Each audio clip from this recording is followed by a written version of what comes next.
Welcome back to the Kentucky History Podcast. I'm your host, Jameson Cable, and we got another great Kentucky history episode here for you. And we're going to be talking about something that's very near and dear to Kentucky, which is Abraham Lincoln. But before that, we got with us here Gwinn Thompson, and she is the co-author of The Lincoln Family, Its Lost and Hidden History. Now, she co-authored that with Jerry Coleman. But Miss Thompson, thank you for joining us. Oh, thank you. It's a pleasure to be here and to talk about this topic. I'm sorry that my co-writer was not able to be here and sharing this, but anyway, it's always good to talk about the early lives of the Lincolns.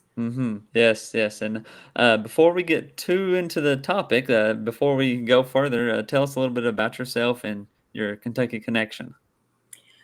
Well, I am a native of Washington County, Kentucky, and my professional background is that of being an educator. I taught high school English and journalism for a number of years, and after retirement, got into writing, something I love to do. And my first book I published was really a collection of oral history of Washington County's communities, Willisburg and Tatum Springs. And these were interviews that I had done over a period of 30 some years. And when I retired, then I put them together. It's called Journey to the Past, Tatum Springs and Willisburg. And then more recently in 2019, Jerry was also interested in history, and we kind of by accident came upon the Lincoln topic because I was very familiar with the, we called it Poor Town area of Washington County that's borders Lincoln Homestead State Park. Mm-hmm. And then I got to looking through some materials that I had. My grandmother was quite a historian, and I found some interesting information, which I'll tell you more about. But anyway, my family relocated to Bullitt County when I was starting college. I'm a graduate of Campbellsville College. It was not a university then. And then I have master's degrees from Western and University of Louisville. So teaching was my first love. Mm-hmm. And but I'm enjoying retirement, especially the opportunities that I'm having to talk about the Lincoln book. Mm-hmm. Mm-hmm. And yeah, I can relate. School whenever people are listening to this, school will probably be in session. But yes, you hit it right. English and journalism, and then writing. So you were preparing yourself the whole time to be a writer, right? Well, yes, indirectly, I guess. And I have to give credit again to my grandmother Moore, who she didn't have a formal education, but she loved writing, as did her father before. And I think she made me, just by watching her, like history and the writing portion. She wrote a lot of poetry, and so I have to kind of give her credit for my interest. Yeah, well, and sometimes, and that is the way it goes. It's a family passed down through the family, and Right. that's kind of the thing, to save those family memories and so forth. So I've said this before on the podcast, and I believe it rings pretty true. If you are from a Kentucky county, or just about every Kentucky county tries to lay claim to either Daniel Boone or Abraham Lincoln. So Yeah. Abraham Lincoln is a pretty big topic when it comes to Kentucky history. Where do we begin with your book as far as that goes? Well, it's a strange history is a strange thing in that even having completed college, and you take the required history classes, and you think whatever's in the book, or as a student, I thought, okay, this is the real thing. And but I've learned that there's a lot of fiction in history. And it just depends on who's telling the story and how they're perpetuating something. And we discovered um, that I'll just say very clearly, the fact that people, historians, have perpetuated a myth in saying that Lincoln was born at Hodgenville, or Sinking Spring is the way it's oftentimes referred. It just could not have happened. And two things here that I'll try to explain. One, we've heard that Thomas Lincoln, the father of Abraham, the president, um, lost that piece of property through a bad land deal or a bad title. Well, no, he lost it because he didn't have the money to pay the fee simple owner. You've heard of a contract for deed. Mm-hmm. Well, Thomas Lincoln was the third down. He had an assignment, it was called. He had purchased the assignment from Isaac Bush. Richard Mather was the fee simple owner of the property. Well, when he decided to call for it, it meant they had to pay up some, and Thomas didn't pay up. He didn't have the money. If someone doesn't believe that, go to Hardin County Court. And I mean, it was sold in a commissioner's sale. Mm-hmm. That would not have happened, if he had had the money to purchase the land. So that's a first part of fiction that's been perpetuated. Oh, Thomas, he had his land, but he lost it. It was a bad title. That is not true. So, any question about that? Well, no, that makes a lot of sense though, because I mean, especially if there's court records and so forth. Let me go on and explain about while we're on the topic of fiction. All these years, we've thought Lincoln was born in the little cabin, and now there is I think a statement on the cabin now that this is a replica of the cabin that he was born in, but he wasn't born on the property at all.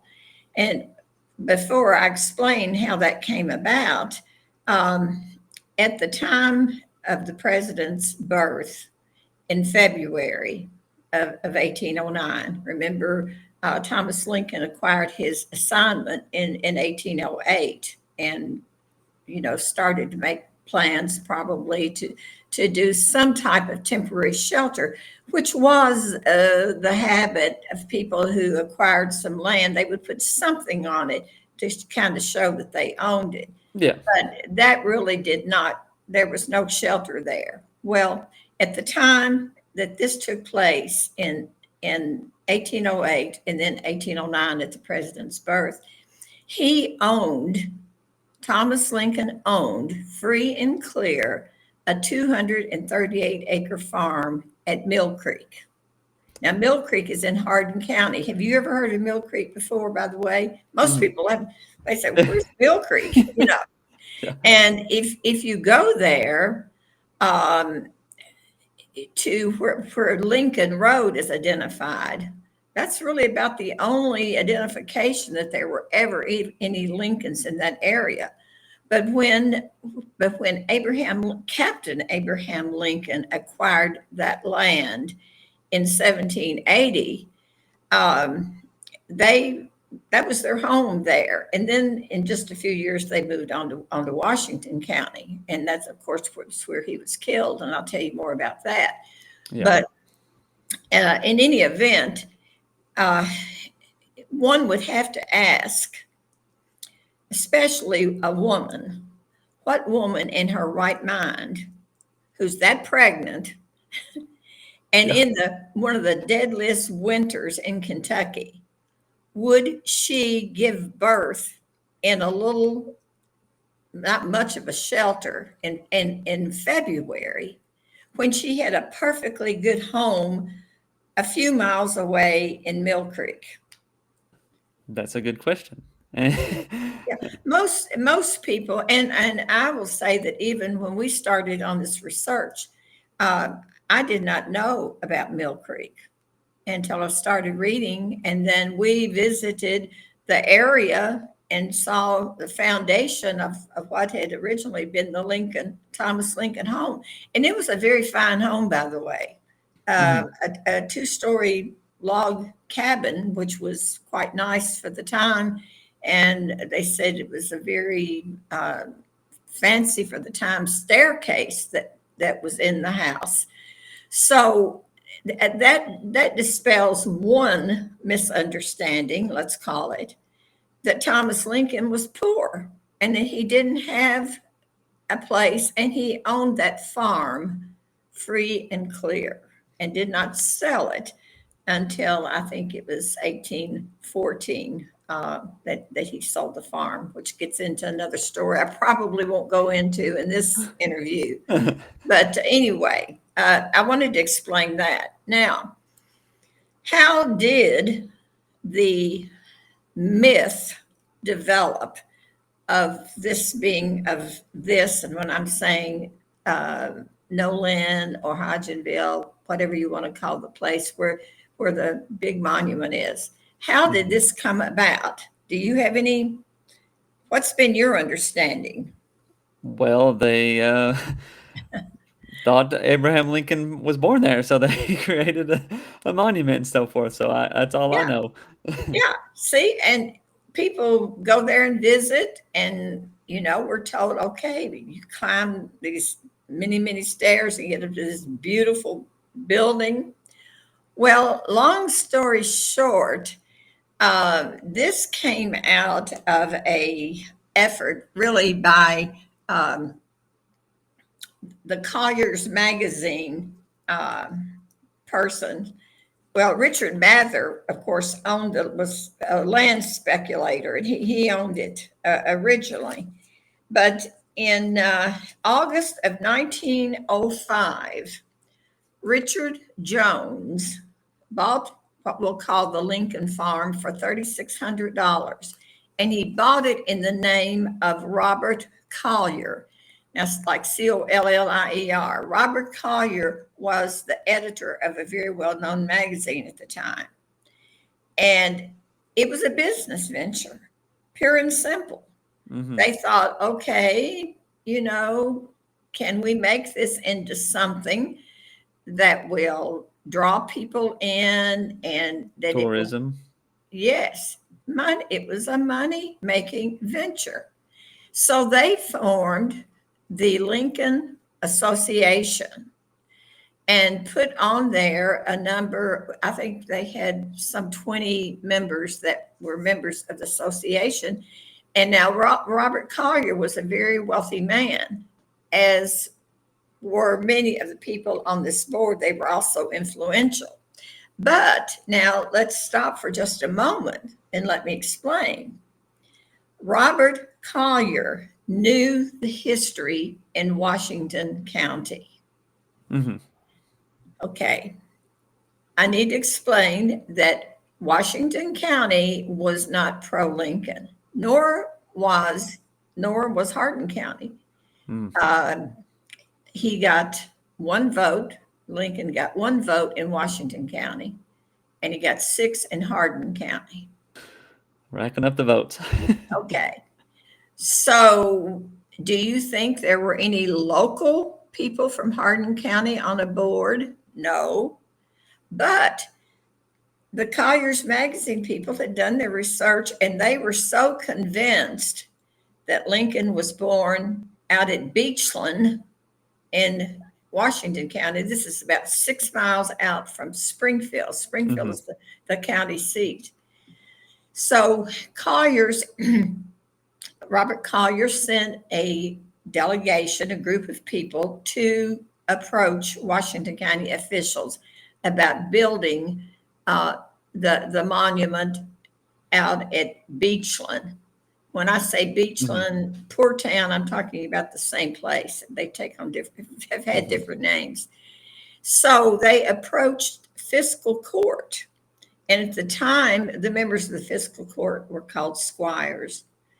And they gave their case, they wanted, and of course, it was important at this time. This was almost 100 years later, after the birth of Abraham Lincoln, that they were trying to do this. Yeah, early 1900s. Yeah.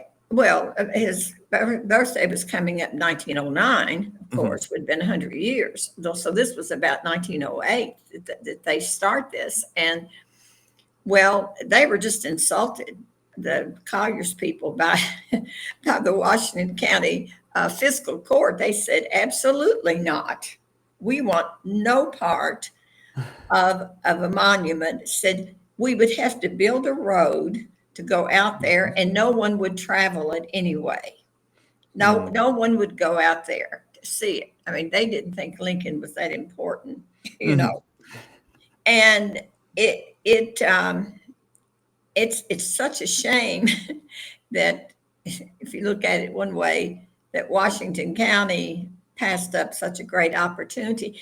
But the greater shame is not just the economic part that Washington County lost, but it's the truth of the story that was lost. And Washington County tends to have several families. I'll say 4 or 5 families, like the Poland family, for example, that they have been there in that area since the time of Lincoln. And they all of the old timers said, well, of course he was born here. And they believe, and my co-writer and I believe, we can't prove it definitively, but I think we do a pretty good job of showing that it was probably Washington County where Lincoln was born. So we think that he lived there until he was about 18 months old. And at that point in time, went to the Knob Creek area.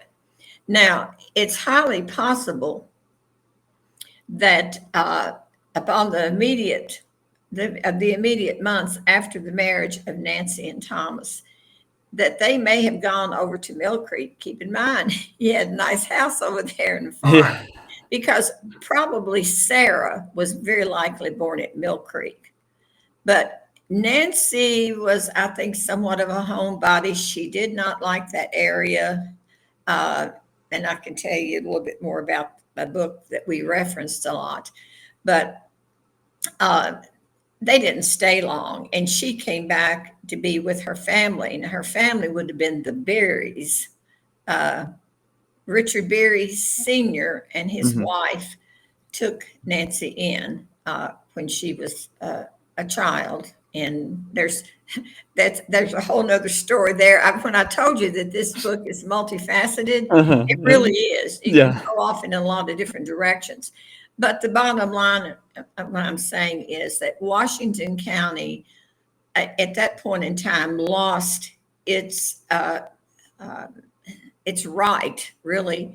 It gave up its right to be the birthplace of the president, of the 16th president of the United States. So if you go out to Beechland today, you'll see several historic markers, and there's Lincoln Homestead State Park there. The Francis Berry cabin, the cabin in which Thomas and Nancy were married, it was moved, unfortunately, I think, from its original location and moved over to the park on land that really was never even Lincoln land. It's close by, but it's not Lincoln land. So, there are a lot of twists and turns in this story. Yeah, and it's pretty fascinating, and when you look at history, and I'll quote Mr. Pope, who helped start the podcast. He said, a lot of people think as history being concrete. This is this, and this is that, and this is what happened, and you move on. But really, he made the point that history is a bit more fluid. As time goes, more things are discovered and the story changes. Mhm. Um, and even it even makes a little bit more sense too when you start talking about that, in Washington County and in Hardin County and probably in other places in Kentucky, there wasn't a big pride in Lincoln because, Mhm. after the Civil War, Kentucky kind of, in a figurative way joined the South, and Lincoln was not looked upon. So it makes sense that those locals in Washington County who had little support for Lincoln even when he was running for president may not have thought too much about it. They might not have seen him being this great president that we see him as now. As time has changed, Right. it's our view has changed. Um, Well, some people like to think that Washington County was not slave country, but it was, mhm, and and Kentucky itself was really a slave state. And I know most people, fought. My great grandfather, for example, fought for the Union, and there was a mix. But he was not liked in Washington County. So, yeah. So how does it get to Hodgensville?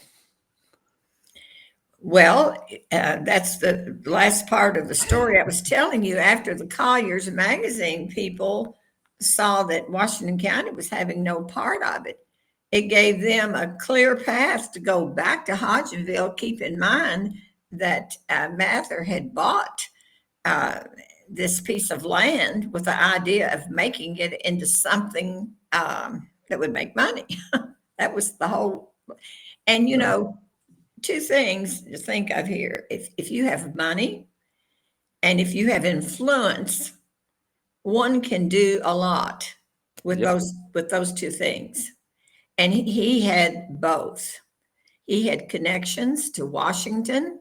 There have been four presidents to come to Lincoln Monument at Hodgenville and speak, but Mhm. no one in the history bothered to actually look up, you know, any information. I Uh-huh. mean, they came and Just spoke. They had, took it as it is. exactly. And I mean, I could very easily have a debate with anyone from. I would love to see the proof that they have. Yeah. Yeah. Now, okay, yes, Thomas Lincoln did have an assignment that he didn't end up following through on, and so he did have that little piece of land that he ended up not having. Mhm.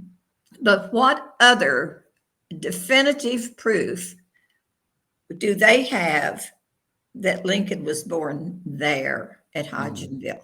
Now, I do need to interject. Could the president have been born at Mill Creek? Yes, that's possible. That's possible, but I don't think so. And Mhm. one reason that I really um, think that it was Beechland. I need to mention to you this book. It's we used it uh, a good bit. Lincoln and the Lincolns, written by Harvey H. Smith, Mhm. and Harvey Smith was born in 1835.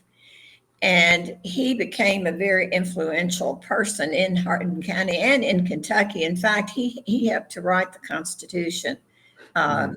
um, of Kentucky. He became an attorney, and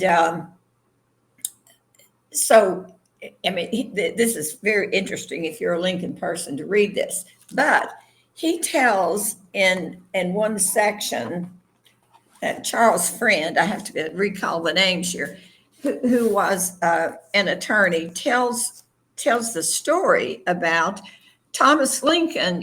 Was out and about a bit with his furniture making, Mhm. and he was a very skilled woodworker. And Charles Friend tells that he saw the letter. We did not see it. We did not have access to it, Mhm. but that when when Nancy was, well, she was very pregnant, and the president was due anytime. And she was at Beechland, there near Lincoln Park, Mm-hmm. staying with the Berries, awaiting the birth of the president. Mm-hmm. And she wanted Thomas to come home. Mm-hmm. Yeah. And so she got a letter to him saying that she was soon to be confined and wanted him to start home. Mm-hmm. Now, logic tells us that, and she mentions in it, that they called it Burlington at the time. This place has had more names, but in any event, I don't really think, having a baby due, that she would have expected Thomas to come home and they would have gotten in a wagon Mm-hmm. for her to be jolted over the road to go over to Hardin County. Yeah. It doesn't make sense. And so that's one of the reasons that we've concluded that's not definitive proof. Yeah. But I will say that in this book, which is this was something that came from my grandmother. It's Mm-hmm. a very important document. The Lincoln Memorial, the birthplace of Abraham Lincoln, official papers establishing the marriage of his parents. And in it, there's a deposition, excuse me, taken in Washington County by Mr. Poland, who was the county attorney at the time, and Olive Walker, who signed it as an examiner there. And he tells this, and I'll read just a little bit and I'll summarize the other. Mm-hmm. And this man, Mr. Hardesty, was a young child at the time that the president was a baby and was Mm-hmm. living there with his mother. And Thomas Lincoln was out and about a lot of the Mm-hmm. time. And so Hardesty was hired to come there to Beechland and to help Nancy with chores and so forth. Yeah. He lived nearby. And so Hardesty says this in the deposition: I have often heard my father say that he knew Thomas Lincoln and Nancy Hanks, that he remembered distinctly when, as a small boy, he slipped away from home and went to their wedding in the year of 1806, when they were married by Jesse Head in the small log cabin, which formerly stood on the east side of the Litzy and Valley Hill Pike. They afterwards lived in this cabin. It was there that Abraham Lincoln, the president of the United States, was born. Now, Oh, yeah. he says this in a deposition. Yeah. The spring near the roadside has been called the Lincoln Spring since my earliest recollection. I've heard my father talk of Abraham Lincoln, the grandfather of the president, being killed by the Indians a short distance from his home in this county. And I'll talk more about that in a minute too.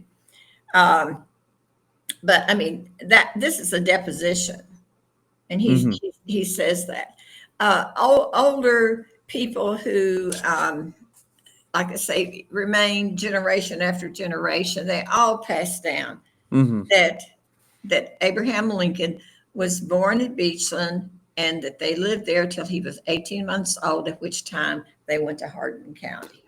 When was the deposition written? The deposition was taken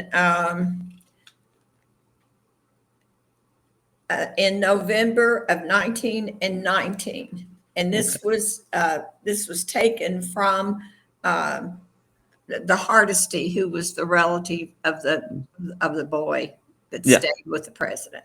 Yeah. Mm-hmm.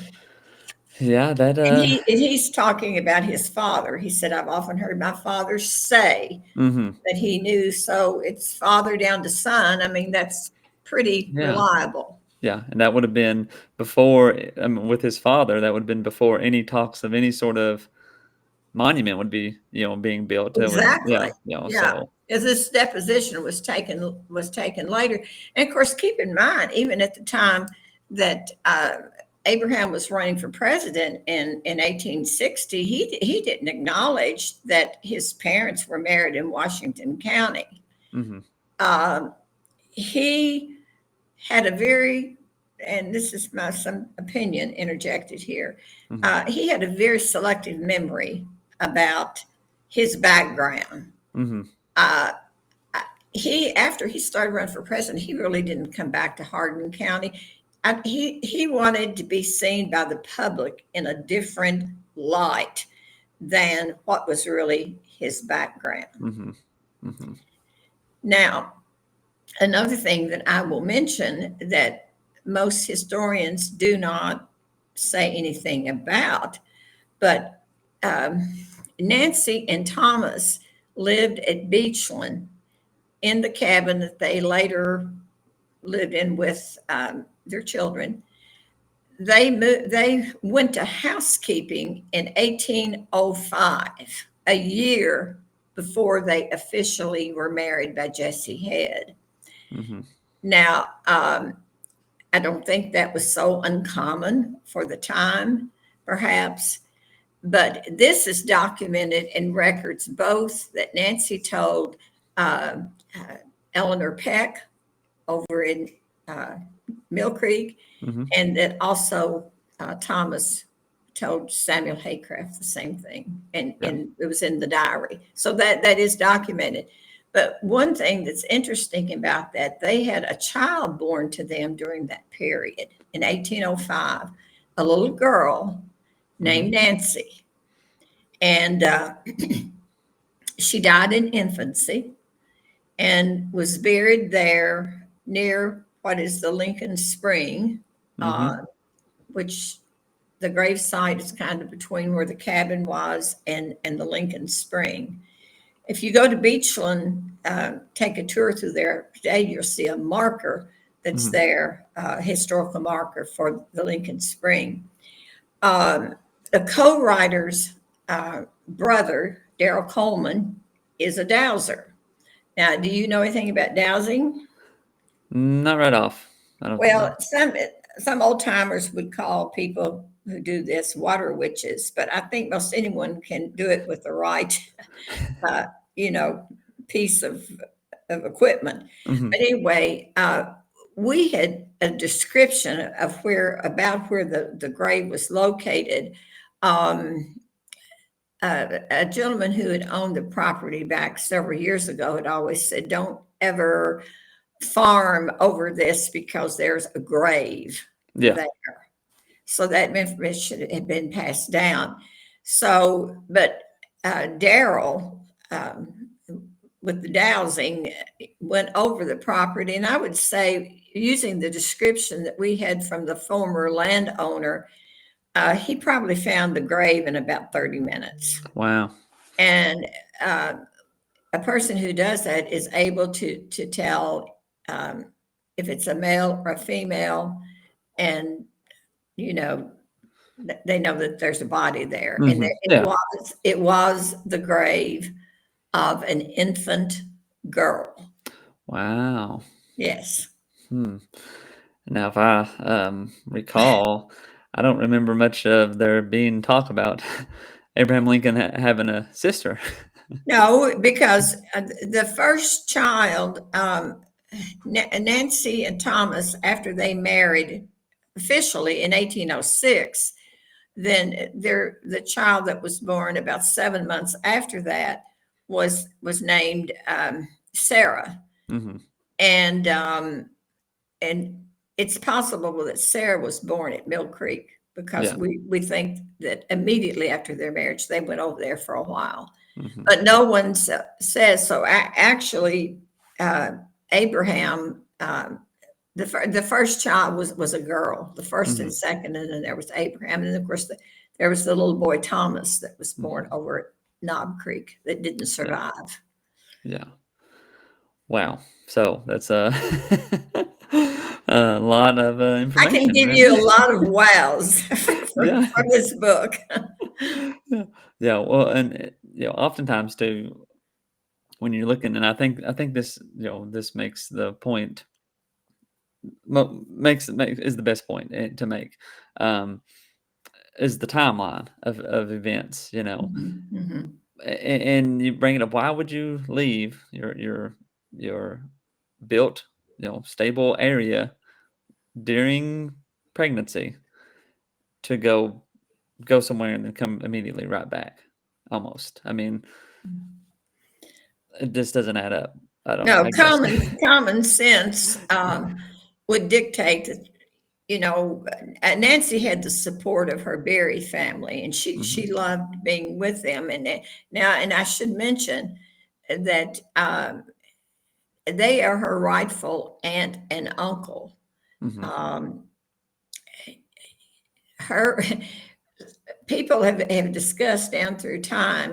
They said that Lucy, what was a Shipley, Lucy, of course, was Nancy's mother, and Lucy was tricked, I'll say, into a so-called marriage by a bigamist, and who fathered her child Yeah. being Nancy.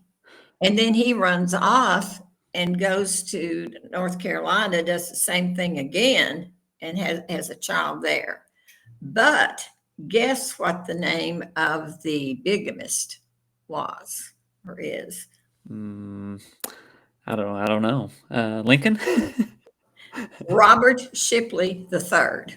Hmm. What is a bigamist exactly? Well, they try to marry twice. They Okay, try to gotcha. marry when they're already married. Gotcha, gotcha. So he was older than Lucy. At this time, Lucy was still in Virginia. Yeah. And so she did really think that's why I think when she signed the paper, she signed widow, because She it assumed. was like she really thought she'd been married. And so when the family moved to Kentucky, they first Lucy and Nancy, her young child, Mhm. they came to Doctor's Fork, because at that point in time, the Berries were kind of stationed there, and they were getting ready to go on and build over in Washington County.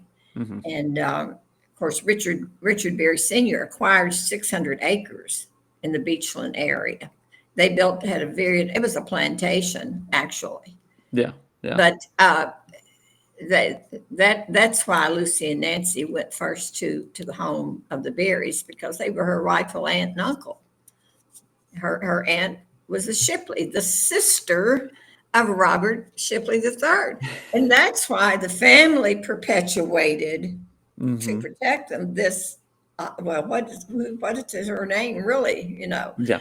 Um, but that's the story there. As I say, there's so many facets to this; it goes in a lot of directions. Yes. Now, I will say that she did not stay with the Berries at that point, because Joseph Hanks, her grandfather, Nancy's Mhm. grandfather, bought land over near New Haven, Mhm. and she lived with them, Joseph Hanks and Ann Lee Hanks. She lived with them until Joseph died, and at that point, uh, Ann Lee went back to Virginia, and that's when Nancy went to the home of the Berries and lived. And by the Mhm. way, Nancy was not illiterate. Hmm.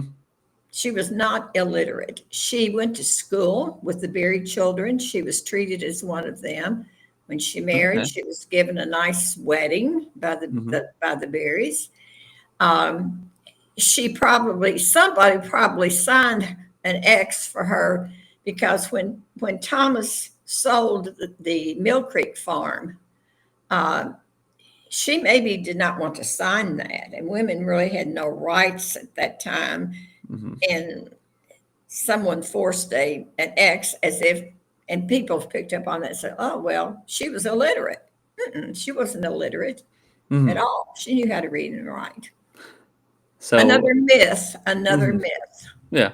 And so, she's there with the Berries, who have obviously given her a lot of support. Mhm. Again, why would you leave and go? went to a place that would not be as comfortable. Yeah, Even I than think yourself. my co-writer and I really think that probably the president was born in the Francis Berry house. That's where uh, Thomas and Nancy married. They would have had household help, slaves, and all to tend to her. And probably at that time, it's, or at least I should say, it's at least possible that Thomas wasn't even around. Yeah. We're going to pause right there with our discussion with Gwinn Thompson about her book, The Lincoln Family, The Lost and Hidden History.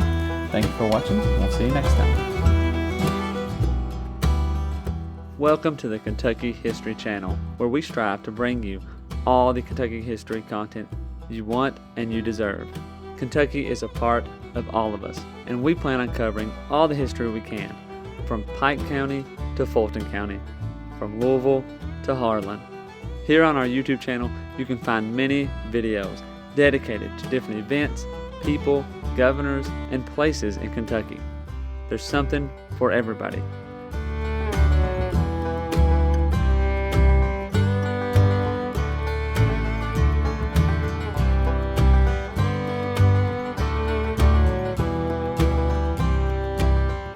While you're here, if you like the channel, hit the subscribe button and the notification button so you get notified anytime new Kentucky history is available. And if you want to support the channel, we have a Patreon page as well, or patreon.com/kyhistorypod. You've probably heard about Daniel Boone, but what about the rest of the frontiersmen who came to Kentucky and settled? That's what we want to bring to the Kentucky History Channel. The stories of the untold, the stories of those forgotten. One thing to expect on our channel is great Kentucky content. Some stories that you've never heard of. The Night Riders, who began in western Kentucky. Bloody Monday, the riots in Louisville.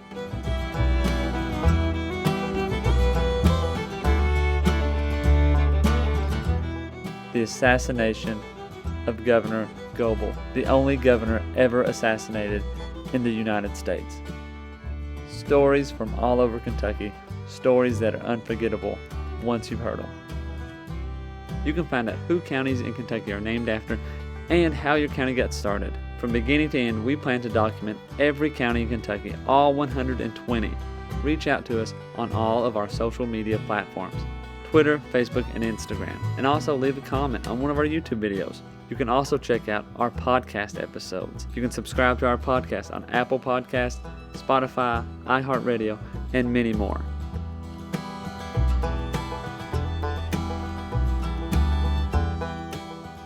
We're always seeking to find more Kentucky history so we can bring it to you. The viewers, the listeners, we want all the stories and all the events from Kentucky's great history to be told and shared everywhere.